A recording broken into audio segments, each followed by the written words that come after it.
اعملوا فسيرى الله عملكم ورسوله والمؤمنون. مشكلتنا ان احنا نشتغل يوم ونغيب 10. انا ذات نفسي ما بنزلش من بيتي بالليل بعد المغرب مثلا او بعد العشاء غير لما بلاقي سواء نازل من شغلي او نازل من البيت رايح مشوار معين او رايح اشتري حاجة، بلاقي كل القهاوي والكافيهات اللي حوالين البيت او اللي جنب البيت او اللي جنب الشغل مليانة ناس، رجالة وستات، شباب وبنات.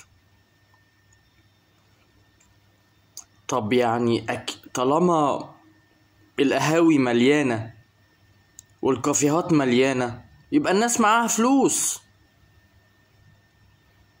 مفيش حد بيشحت، فالناس من كتر فلوسها نازلة على القهوة تشرب شاي وقهوة وتشيش، والأغنياء اللي بعربياتهم عمالين بيتفسحوا بالعربية واصحابهم وبيحششوا. طالما البلد فيها فلوس والناس معاها فلوس بتشتكوا ليه؟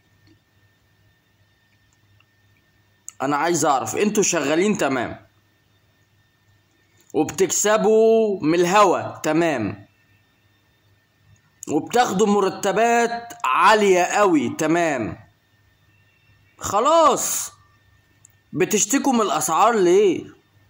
مقضيينها قهاوي كل يوم يوميا، قهوة شاي وقهوة وشيشة. ما عندكمش في البيت شاي وقهوة؟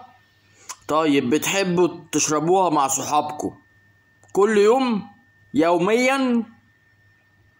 انا مش فاق. والبنات، ما افظع البنات لما تشيش ولما تحشش ولما تعمل اعمال منافية للاداب في الشارع. عيني عينك،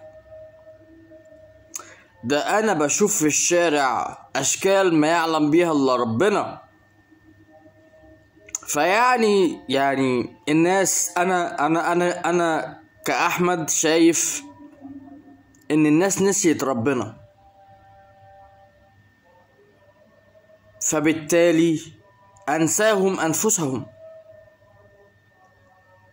لما يروحوا اكتر من 100,000 مواطن يحضر او مقيم في مصر، يعني بغض النظر عن انه هو يكون مواطن مصري، يحضر حفلة عمرو دياب ب10,000 جنيه التذكرة، ده بيبدأ من 10,000 جنيه مش بينتهي في 10,000 جنيه.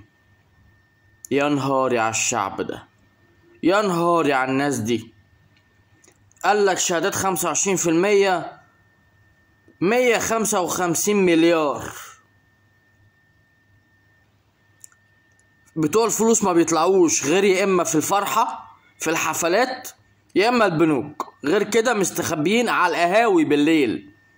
انزلوا كده بالليل على القهاوي هتلاقي الاغنياء قاعدين بيشيشوا ويحششوا ويشقطوا في نسوان. البلد فيها فلوس وفي ناس معاها فلوس، بس الناس اللي معاها فلوس في البلد دي منتنة.